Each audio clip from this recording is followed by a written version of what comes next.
You're listening to the Long Game Podcast with Sandra Scaiano. In a world where everyone is doing, it's easy to get lost in a sea of comparison, secret tricks, and promises of overnight success.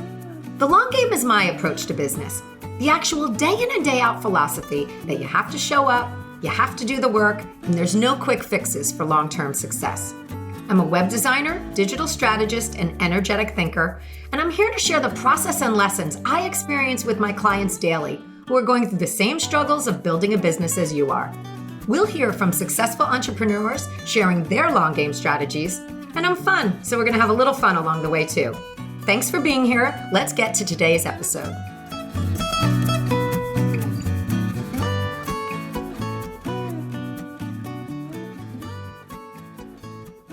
Welcome to another episode of the Long Game Podcast. I'm your host, Sandra Scaiano, and you are in for a treat today.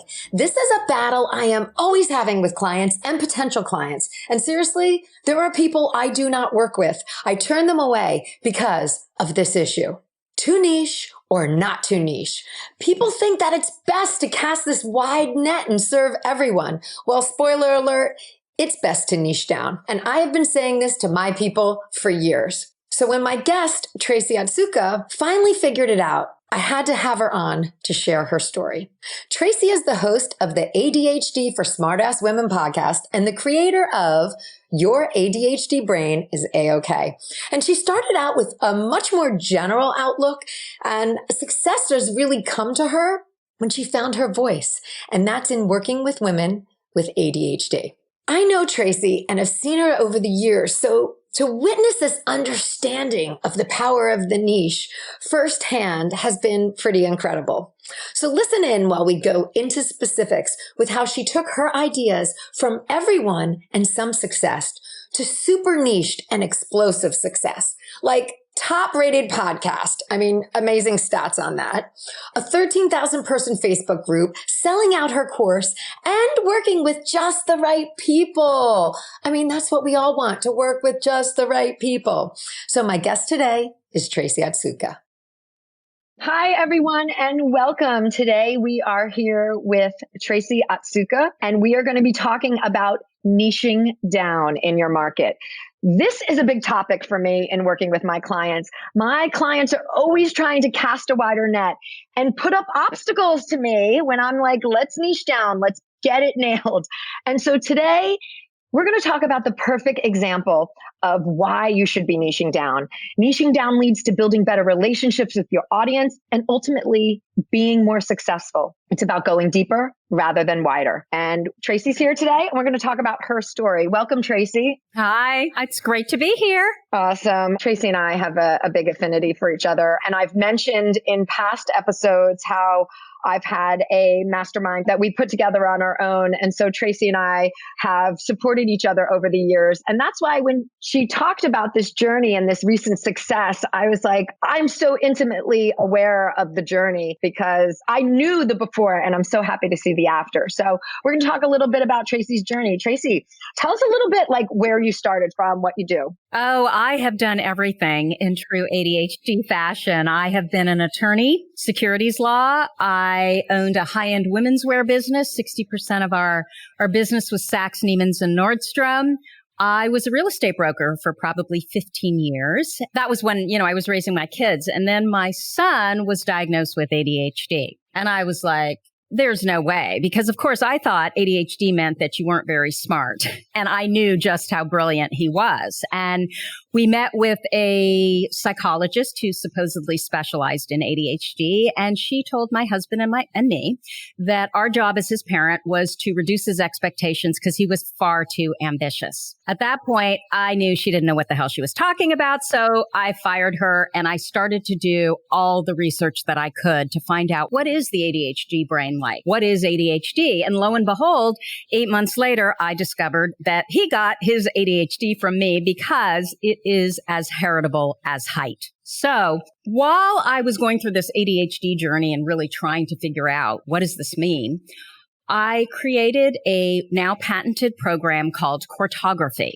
And the whole deal behind Cortography was to try and discover Why are you here? What's important to you? What is your purpose in life? And so I created Cartography. Originally, it was going to be a physical product, kind of more like a game, but not a game. Mm-hmm. And I realized the cost of that, and having, been in the high-end women's wear industry, knowing, that it wasn't just a widget. It was something that I was going to have to continually create and have inventory. So I've gotten smarter over the years. I decided that I was going to look at bringing Cartography online. And I think that's probably where we met, right? Sandra was through Jen Lehner's group, who's fabulous. And I credit her with so much of what's happened lately with me.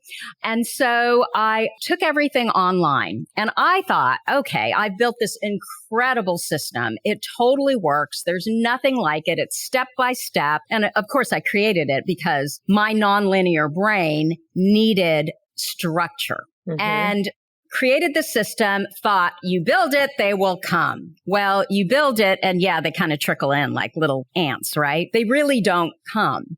And, so I started thinking about, well, what else could I do? And I remember I was in Palm Springs and out of the blue, Jen Lehner, our mutual friend, and she's a digital marketing coach, basically. She sent me a message and said, it was something about authenticity. And I really think that, you just really need to do what you want to do. And what I had wanted to do for the longest time, frankly, ever since I was diagnosed with ADHD, is I wanted to talk about ADHD. But I'm a lawyer, not a doctor, right? And at the time, I wasn't I wasn't even a therapist. And at the time, I wasn't even a coach. I'm now, an ADHD coach as well.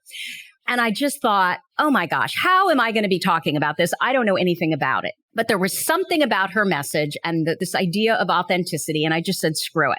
I'm going to learn about it, and I'm going to learn about it with other people.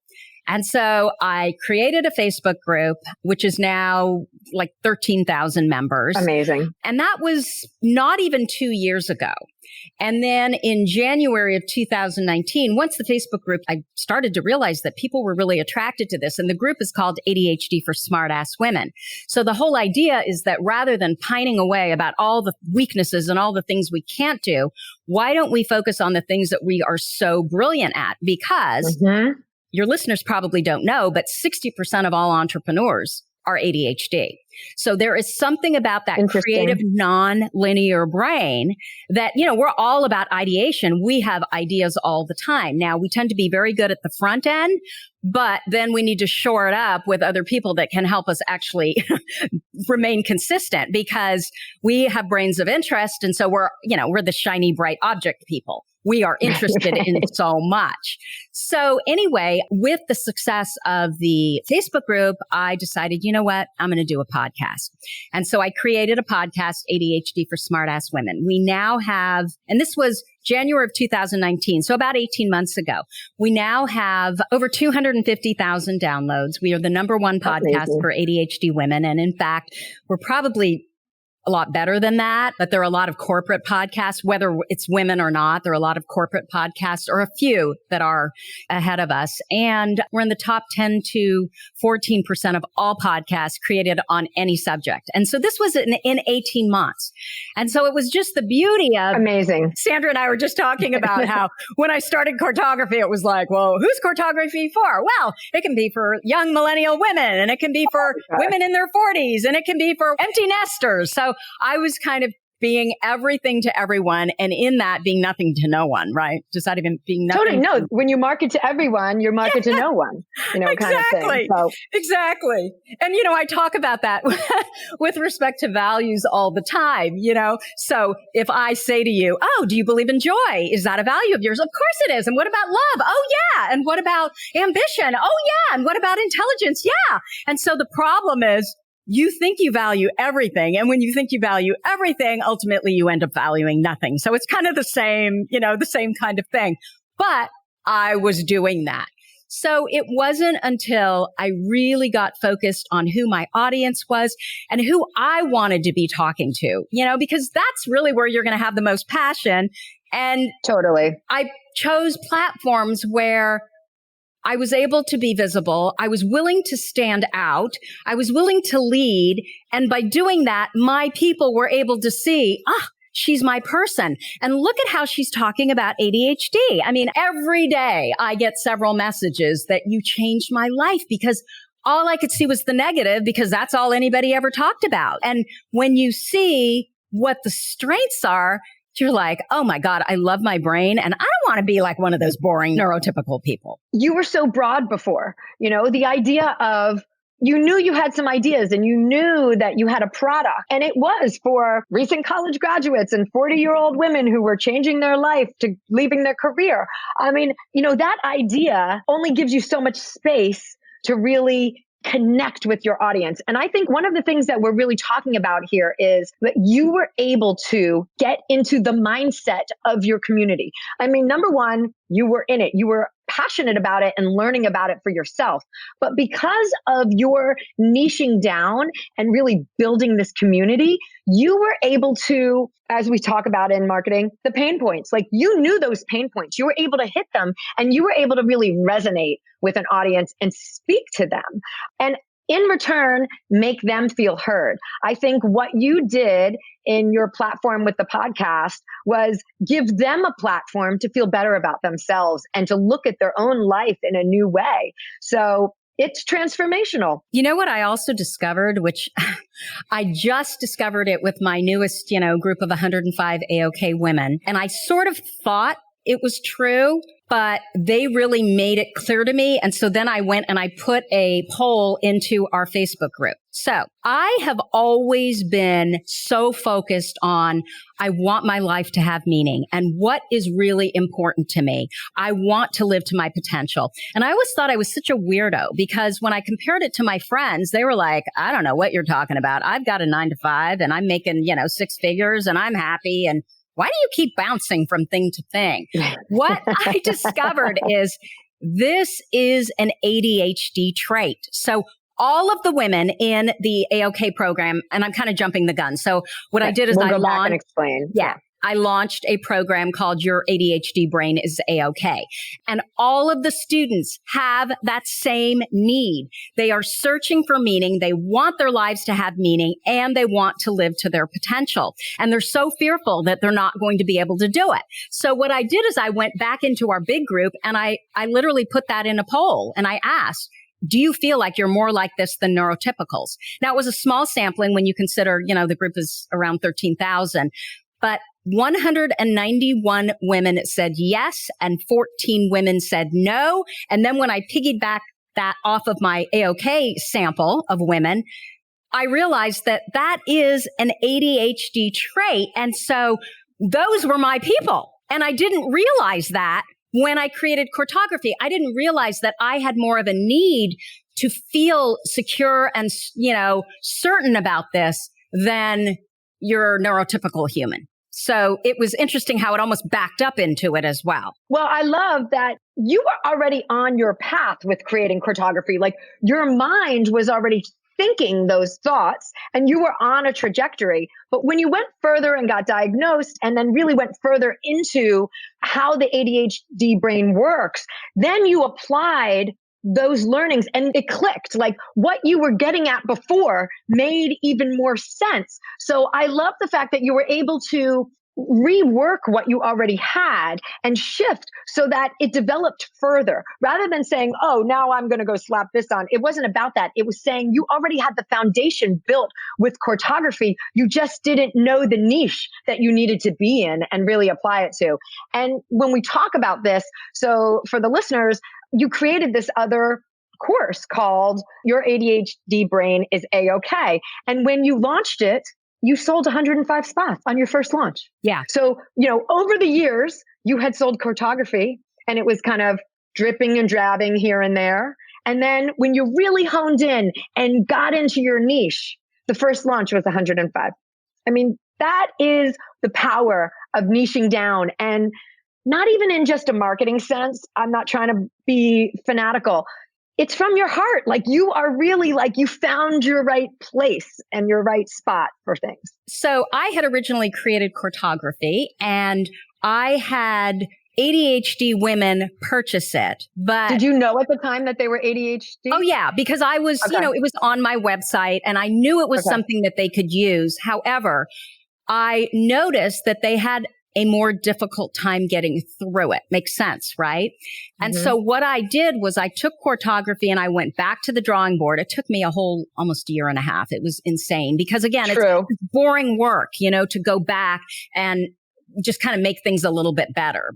But it was important to me that I do that. So what I did is I decreased the length of the videos. I made them very short. I made sure the slides were very simple and weren't distracting, because their brains will go off into something else, or our brains.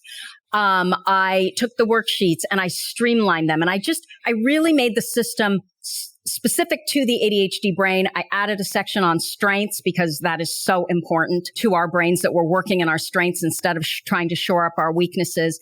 And so I took what I had and literally spun it. The foundation was similar. So what I had patented was similar, but I tweaked it and I rebuilt it specifically for the ADHD brain. So it was already there. And through that, you attracted the right audience. I love when you said, I found my dream 105 people. Like, that's beautiful to find these people who are right for you. That is the goal for us as online entrepreneurs, to say, I feel good about what I'm putting out and I found my people, like I attracted them. What's so interesting about that as well is that, so I've got this big group of 13,000 women, and the whole idea behind it was we're strength focused, right? We are going to talk about, the workarounds that work for us. Obviously, if they're, having a down day, they can post about that, but they always need to tweak it out at the end and ask for a workaround. So it's not like all the other ADHD groups where all people do. Yeah, exactly. Yeah. It's everything that's wrong with me and all the pitiful memes, all the stuff we can't do. I didn't want that. But with a group of 13,000, and we've got 10 moderators, but it's still hard to keep people on that more strength-focused path. So what I noticed, though, with these 105 women that are now in the AOK program, they're my people. They are who I wanted to find all along, because like any group of people, you still have to niche down even further, right? Because not everybody is going to be your person. But with these group of women, they're amazing. And I'm blown away. It doesn't matter how old they are. They still have this incredible need to know exactly who they are so that their life has more meaning and they can live to even, a higher potential. I just love being around people like that. And I think it is brilliant that you have kept the focus of the group in strength, because it is easy to say, oh, your need is, whatever. But like, instead, you kept it on your pathway. You're kind of saying, this is the path to growth, people. You have to break that bad habit of, and get onto the strength path. And that's why I'm attracted to you as a friend overall. Like, you are tenacious in that. And I want to talk a bit too about how you built this community. You attracted this community, you built this community. Let's talk a little bit about the Facebook group and how that came about. Well, I think that for the most part, there were a lot of women out there who were sick and tired of just hearing about, just the pathology of ADHD, and that's what most of the doctors do too, is they pathologize it. Now, what's interesting to me is I initially, we talked to that psychologist with my son, and she was just so negative. And I knew my son well enough to know that no, he should be as ambitious as he wants to be. That made no sense to me. And he's always been one of those second and third level thinkers. So for example, when we had him originally tested, not for ADHD, when they were trying to figure out what was going on, they gave him a test and the tester asked him the question and he got marked down for it. She said, "Is milk pink?" And he said, "Yes." And he got marked down for it. And in the meeting, when she was saying, well, milk isn't pink, it's white. And Marcus looks at her and says, "What are you talking about? Haven't you heard of strawberry milk?" Right, totally. So that's like he was doing that second and third level thinking, right? And so based on my experience with her and my experience with my son, I absolutely knew that my son was brilliant at specific things. He wasn't good at following rules. He wanted to do things his way, but he was smart. And so that was my first experience. And then when I went to go find more information, to consult with experts, whether, I'm talking about finding books or actually a human, I found that it was all about the weaknesses. And a lot of people didn't know about ADHD. And even the people who did, the authors that were experts in ADHD, it was so incredibly pitiful. What I discovered, though, is that there were some experts in ADHD who were actually very strength focused. And the interesting thing was they all had ADHD. So I made a point to not follow or consult with anyone who didn't have ADHD themselves. Like, for example, basically the godfather of ADHD, Edward Hallowell, and then his partner, John, I don't think they're partners, but they've written several books together, John Rady, who wrote Driven to Distraction, and both of them have ADHD. And then John Rady wrote Spark, which is all about exercise and, how it helps the brain and neuroplasticity. So I realized that there was a need for the strength-focused perspective. And when I went to go start the group, I wanted to make sure that those would be the kinds of women that we attracted. And so the way I did that was in our description of what the group was about, I basically said that, this is what we're looking for. And then in the rules, I made sure to say that, we are all about being strength focused. So if you want to come here and just post sad memes, or if you want to come here and just complain about everything that's wrong with your brain, this is not the right group for you. There are a number of other groups that's all they do, 24/7, go there. And I mean, we've taken some heat for it. There are people who, have called us ableist because whatever. I mean, I don't know. I guess that because we say that there are positives with the ADHD brain and we look for the strength, somehow I guess they feel like we're discounting ADHD as a disability. But to be honest, I don't believe it's a disability anyway. So who cares? I believe it is a different brain. It's a brain difference. It's not a disorder. And there are a number of experts now that are kind of coming, to the forefront in ADHD who agree with that. So that was what I was looking for as far as my vision for the Facebook group. And I think from that, you really tailored the content that you created and what you put forth in there. So, I mean, once it starts and then she tells two friends and so on, is really how it builds. But it goes back to the fact too, and we talked about this previously in our launching episode, a few episodes back, that building that community is such a key because you built that community while you were also on your own journey and really evolving the product, which ended up being your ADHD brain is A-OK. So by the time that you were ready for that, you also had this community that helped inform your decisions, that you were able to try things out on, ideas out, polls out, all of those kind of things. So it's just really amazing to me that it's all started with the shift of going into your niche. Yeah. And also I had fear around this idea of, I'm going to go talk about ADHD. Like I've had no training in ADHD. Right. Totally. I mean, none. Well, like what the hell was I thinking? But I think my perspective was different than what was out there. I did the research and I learned. So I was really learning with my listeners. And that I think is what they appreciated. And guess what? A year, almost 2 years, I have become an expert in ADHD. I know a hell of a lot about ADHD. Fairly early on, I did sign up to become an ADHD coach, and I made sure that the program that I went to was strength focused. And so that helped me even more. But a lot of it was just, I was doing something I was so interested in, something I needed to know about. I needed this knowledge not only for myself, but especially for my son. And I was so curious, right? I wanted to learn about it. And that is, to me, really where it started. I was in love with this subject. I had complete interest in this subject. Completely. And your passion comes through. It comes through now. It comes through on what you do on your podcast.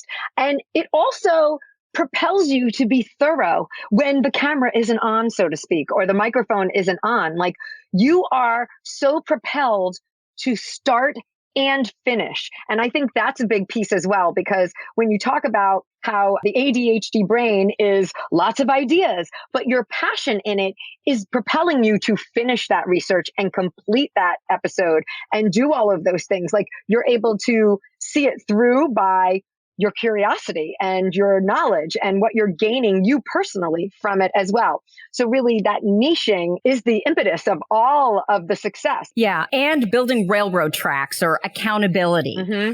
For example, the podcast, right? You have to show up every week. Sure, you can batch them, but every week you need to show up. And I wasn't sure that I could do that. But the thing is, I may let myself down, but I would never let my listeners down. Like I cared too much about them and modeling consistency because I knew that that was something that they probably struggled with. So again, it was about my audience. Right. And you also are becoming a leader in that. Like I can do it, you can do it too, type of thing. So you're leading them in the example. Absolutely. And I just actually outlined a podcast that I'm going to record right after this about that. Oh, awesome. Because in the AOK group, you know, there's so many women that, oh, I'm 50 and they would make comments. Some of the 30-year-olds, it's too late. I'm too old. And I'm like, what the hell are you talking about? Absolutely not. I mean, if I can do it, anybody can do it. And the thing is, we all have fear, right? I mean, it is scary to launch anything new. And especially if you don't really have the experience in what you're talking about. I mean, that only an ADHD brain would do, right? But the more you do, the better you get, the more you learn. It's honestly, I think putting yourself in the fire is the best way to do anything, because certainly if you've got an ADHD brain, but any brain, because of, you know, the dopamine and it's fun and you just get so much positive emotion from it. And we talk a lot about accountability on this podcast because that is what helps propel you. You know, I'm a big advocate of coaching and masterminds because when you're left to your own devices, maybe nobody will notice. But when you have to show up every week, and even in our group together, we showed up for each other. We gave each other assignments and we ended every call with, what are you going to do next time? And we held each other accountable to that. So that is a big motivator as well. And so I'm always trying to encourage people to have someone to work with, have a group to work with, or even just a friend that you are in touch with so that you know, you're saying those type of things and you're being held to them as well. You're doing it on much of grander scale by saying, I'm putting it out there to my audience and then holding my feet to the fire to get it done because now it's out on the airwaves. Well, our friend Sandra Centorino, who was in our little group too, I think it was in May, she said to me, because I kept saying, okay, I'm done with your ADHD brain is A-okay. Now I've got to launch it. And I've done launches before, so it wasn't the big, huge, scary first launch, right? But still, it's kind of like, ugh. And I remember her saying to me, no, get your calendar out. What's the date? And I'm thinking, what do you mean? No, I want a date. And I gave her the date and I stuck with it. It was just as simple as just saying it, you know, to someone else that kind of boxes you in. And I'm always looking for that kind of accountability. I want to be boxed in. But you're also that type of person to hold yourself to it in that case. But then it gives you she's on it too. It's now on the calendar. And we always say, what schedule do you do? So even if it's exercise, even if it's a date with friends, all of those things are steps in accountability. Yeah. You have to think less about it, right? It's just there. And so you do it. Yeah. Like I have this problem with friends where I tell them all the time, look, if you want to see me, it's got to be on the calendar because me getting to you and calling and what's the date? And like, I can't even bear that. I hate schedules and calendars. You just send me a date or it's on the calendar. Don't make me do it. So that's awesome. I really want everyone to take away from this how much your life and your business changed when you keyed into, I mean, you had a personal piece with it as well, but when you really niched down how the group grew and then the course sold and the podcast. I mean, I'm doing a podcast. I know how important that is in terms of reaching those numbers and having that, like, that is monumental. And so that's really something to be commended. And it all came about from that focus in this one area, as opposed to, it's really good for anybody. And I mean, here's the thing. those ideas are probably really good for everybody. Yes. We talk about those ideas and that's why you created it. But once you build something, then you can build out if you choose or not to. But you have to get into the mindset of your audience and their pain points and understand them. And through this whole conversation, that's why people are drawn to you. You had that same experience, so you know what their experience is. You weren't a therapist who studied ADHD and then said, well, this is what people who have ADHD experience. You're like, I know. It's half my family. You know what I mean? Like, we are doing this. Like, this has been, and that light bulb went off too, of all these instances that you can pull upon from your past that you were like, oh, that must have been why, and you being who you are. So I can't emphasize enough that it is the niching into your one idea and your one place. And you will be so much more fruitful in every way, not just monetarily, but the success of your podcast, for instance, like you're really hitting with the audience. Well, and you also then are so focused on, if you're all scattered and you've got all these people, how do you really get focused into your people and what it is that you love doing? You've got a niche down. And I agree with you. It almost cannot be too small.